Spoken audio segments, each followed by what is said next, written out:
विशाल गाय बांस का घर। जग्गू सोनपुर में रहने वाला गरीब चरवाहा था। वो गांव के लोगों की गाय और भैंसों को जंगल में ले जाकर चराया करता था। वो गायों का बहुत ध्यान रखता था और उनसे बहुत प्यार भी करता था।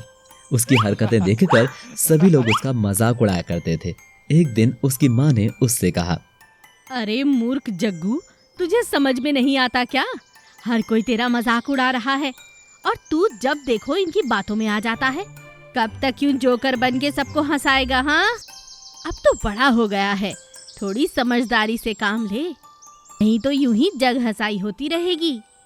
लेकिन वो लोगों को अपनी हरकतों के कारण हंसता हुआ देखकर हमेशा खुश होता था और कहता था, माँ, मैं किसी को हंसा ही रहा हूँ ना, दुखी नहीं कर रहा। एक दिन वो सभी गाय और भैंसों को गांव के पास की चूना भट्टी पर ले गया और उसने सभी भैंसों के ऊपर चूना लगा दिया और कहने लगा, लो भैंस भैया, अब तुम भी बिल्कुल सफेद गाय मैया बन गई हो। अब तुम्हें कोई काली कलूटी नहीं कहेगा। शाम को जब वो वापस गांव आया तो जमींदार ने उससे पूछा, अरे जग्गू, भैंसे कहाँ गई? मालिक, मैंने भैंसों को भी सफेद कर दिया है, अब वो भी गाय हो गई हैं। ये सुनकर सभी लोग हंसने लगे। भाई वाह जग्गू जी महाराज, क्या न्याय किया है आपने। ऐसा न्याय तो कोई आपका ऐसा महापुरुष ही कर सकता है। जमींदार को उसके ऊपर बहुत दया आई और उन्होंने उसे एक गाय देते हुए कहा, जग्गू, ये तुम्हारी गाय है, इसके साथ तुम जो चाहे कर सकते हो, लेकिन तुम्हें उसके साथ साथ हमारी गाय भैंसों का भी ध्यान रखना है। जी मालिक। अगले दिन वो जंगल में चराते समय अपनी गाय को पेड़ पर चढ़ाने की कोशिश करने लगा और कहने लगा, गाय मैया, तू इतनी छोटी है, तू पत्ते कैसे खाएगी? जल्दी से पेड़ पर चढ़ना सीख ले और पत्ते खा। उसका ये भोलापन देखकर वहां बैठे एक साधु ने उसकी गाय को वरदान दे दिया कि उसकी गाय दिन पर दिन बड़ी होती जाएगी और इतनी बड़ी हो जाएगी कि वो खड़े खड़े ही बड़े पेड़ से पत्ते खाने लगेगी। जग्गू अपनी गाय को लेकर घर आ गया। अब उसकी गाय दिन पर दिन बड़ी होती गई और उसकी गौशाला छोटी होती गई। एक दिन गाय इतनी बड़ी हो गई कि उसके कारण उसकी गौशाला टूट गई। अब जग्गू ने सोचा कि वो क्या करे। तभी उसे एक आइडिया आया और उसने अपनी गाय के लिए बांस की गौशाला बनाई, जिसे वो रोज गाय के हिसाब से, उसके साइज के हिसाब से खोलकर बना देता। अब जग्गू की विशाल गाय अपनी बांस की गौशाला में खुश रहने लगी और कुछ साल बाद जब वो काफी बड़ी हो गई और खड़े खड़े ही पेड़ से पत्ते खाने लगी। अरे भैया करमू, कहाँ चले? अरे धर्मू, मैं जग्गू की विशाल गाय और उसका विशाल घर देखने जा रहा हूँ, क्या तुम नहीं चलोगे? हाँ हाँ, क्यों नहीं, मैं भी चलता हूँ तुम्हारे साथ। अब लोग जग्गू की विशाल गाय और उसकी बांस की गौशाला देखने आते थे। दबा हुआ खजाना। झुमरू झुमरी तलैया में रहता था। वो वहाँ अपने माता पिता और अपनी बहन के साथ रहता था। झुमरू पढ़ाई लिखाई में बहुत ही होशियार था और उसे नई नई चीजों का आविष्कार करने की बहुत इच्छा थी। वो जब देखो अपने घर से पुराना सामान लेकर नई नई चीजों के आविष्कार किया करता था। उसे स्कूल में हमेशा साइंस प्रतियोगिता में इनाम मिला करता था। लेकिन उसकी इस आदत से उसके पिता बहुत गुस्सा हुआ करते थे। अरे झुमरू, ये आविष्कार करना बंद कर दे भाई, मेरे पास इतने पैसे नहीं है तेरे आविष्कार के लिए। कुछ ऐसी पढ़ाई कर जिससे तुझे कुछ आगे नौकरी में मदद मिले। क्या पापा, आप तो हमेशा नाराज होते रहते हैं।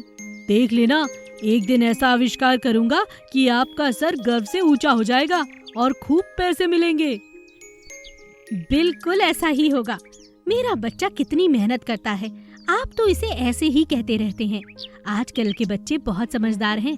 देख लेना, ये एक दिन जो कह रहा है करके ही दिखाएगा।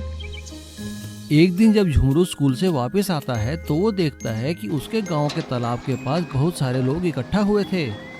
झुमरू पास जाकर देखता है तो उसे पता चलता है कि वो गाड़ियां सरकारी गाड़ियां थी और वो लोग पुरातत्व विभाग से आए थे। वे यहाँ छानबीन करने आए थे ताकि उन्हें तालाब के नीचे दबे हुए किले के बारे में पता चल सके, जिसके बारे में माना जाता है कि उसमें बहुत सारा खजाना था।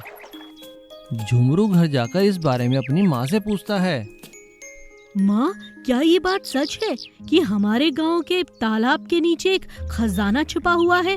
वो कोई पुराना किला है? हाँ बेटा, सुना तो हमने भी ऐसा ही है बुजुर्गों से, मगर देखा कभी नहीं। माँ, तू देख लेना, ये खजाना एक दिन मैं ही निकाल कर दिखाऊंगा। ये बात सुनकर उसके पिता हंसते हुए कहते हैं, हाँ बेटा, जो काम बड़े बड़े ऑफिसर ना कर सके वो काम तुम करोगे। ठीक है, लगे रहो।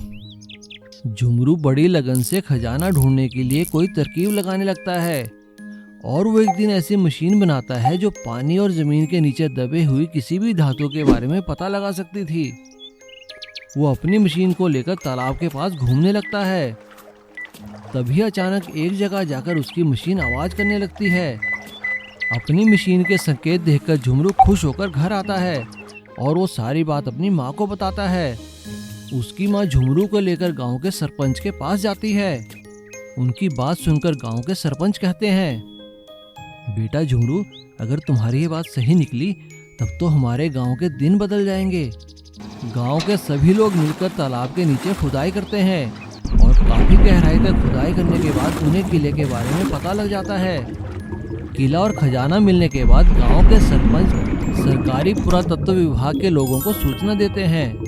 सरकार किले और सारे खजाने पर कब्जा कर लेती है, लेकिन वो गांव की भलाई के लिए काफी पैसा देती है और साथ में झुमरू और उसके परिवार को एक बड़ा इनाम दिया जाता है।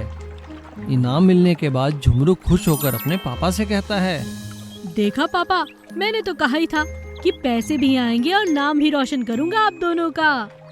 हाँ बेटा, आज मैं बहुत खुश हूँ कि तूने मुझे गलत साबित किया।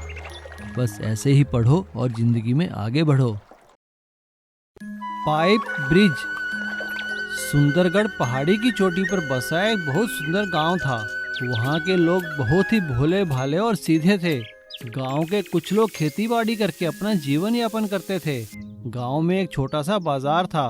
कुछ लोगों की वहाँ पे दुकानें थी। व्यापारी लोग बड़ी ईमानदारी से लोगों को सामान बेचा करते थे।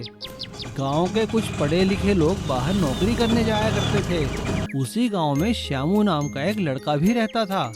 वैसे तो था वो बहुत होशियार, लेकिन वो कुछ काम नहीं किया करता था। बस सारा दिन ऐसे ही आवारा जंगलों में घूमा करता था। उसके माता पिता उससे बहुत परेशान थे। अरे कमलावती, कहाँ है तुम्हारा वो नालायक बेटा? अजी ऐसा मत कहिए, बेटा तो आपका भी है, कोशिश तो कर रहा है। अब उसे कोई काम नहीं मिलता तो क्या करे। देख लेना, एक दिन वो हमारा नाम जरूर रोशन करेगा। हाँ। इधर श्यामू अपने दोस्तों के बीच डींगे मार रहा था। अरे श्यामू, कैसे हो? क्या कर रहे हो भाई? अरे लखना, अभी तो कुछ नहीं कर रहा, लेकिन देखना एक दिन मैं ऐसा काम करूंगा कि तुम लोगों को मुझ पे गर्व होगा। हाँ हाँ, देख लेंगे भाई। चला, तुझे चाय पिलाता हूँ। सुंदरगढ़ से शहर जाने के लिए एक कच्ची सड़क नदी की ओर बनी थी और फिर नदी पर कच्चा पुल पार करके उस ओर जाना पड़ता था। बारिशों में काफी दिक्कत होती थी। जगह जगह पहाड़ी गिरने के कारण सड़क बंद हो जाती थी। एक साल तो इतनी बारिश हुई कि गांव की आधे से ज्यादा सड़क पानी में बह गई। लोग बहुत परेशान हुए। गांव के सरपंच ने एक सभा बुलाई। मेरे प्यारे गांव वालों, आप लोग सब जानते हैं कि हमने आज ये सभा क्यों बुलाई है। क्या किसी के पास कोई उपाय है इस परेशानी का? तभी श्यामू बोल पड़ता है, सरपंच काका, अगर आप इजाजत दे तो मैं कुछ कहूँ। हाँ हाँ, बोलो श्यामू, क्या कहना चाहते हो? काका, मेरे पास एक उपाय है। क्यों ना हम अपने गांव से सामने की पहाड़ी पर एक पाइप ब्रिज बनाएं, जिससे हमें इतनी घुमावदार सड़क से जाना ही ना पड़े। क्या कहा बेटा, पाइप ब्रिज? वो कैसे संभव है भला? काका, मैंने सब देख लिया है। हम पाइप ब्रिज बनाएंगे, वो भी शीशे का, जो टूटेगा नहीं। और उस शीशे के पाइप ब्रिज से हम लोग जा भी सकते हैं और शीशे का बना होने के कारण वहाँ से पहाड़ी का मनोरम दृश्य भी दिखेगा, जिससे हम लोग पर्यटन को बढ़ावा भी दे सकते हैं। हमारे गांव की आमदनी भी होगी। गांव के सभी लोग उसका विरोध करते हैं, लेकिन सरपंच को श्यामू का आइडिया अच्छा लगता है और वो सभा खत्म होने के बाद श्यामू को अपने घर बुलाते हैं। वहाँ उनके साथ 2 सरकारी इंजीनियर भी बैठे हुए थे। उन्हें भी श्यामू का आइडिया अच्छा लगता है और जल्द ही गांव के किनारे से शीशे का पाइप ब्रिज बनाना शुरू हो जाता है। 1 महीने के अंदर शीशे का पाइप ब्रिज बनकर तैयार हो जाता है। सभी लोग हैरान हो जाते हैं और उस शीशे के पाइप ब्रिज से लोगों का शहर जाना आसान हो जाता है। साथ ही शीशे का बना होने के कारण पहाड़ी का मनोरम दृश्य देखने गांव के बाहर से लोग आते हैं। इससे गांव की आमदनी होती है। श्यामू भी पाइप ब्रिज के पास एक चाय की दुकान खोल लेता है। श्यामू की इस कामयाबी से उसके माता पिता बहुत खुश होते हैं। श्यामू की माँ उसके पिता से कहती है, देखा आपने, हमारे बेटे ने हमारा नाम कितना ऊंचा और रोशन कर दिया है। हाँ भगवान, तुम सही कहती थी। मैं ऐसे ही अपने बेटे को गलत समझता था। चलो उसकी दुकान पर चाय पीने चलते हैं।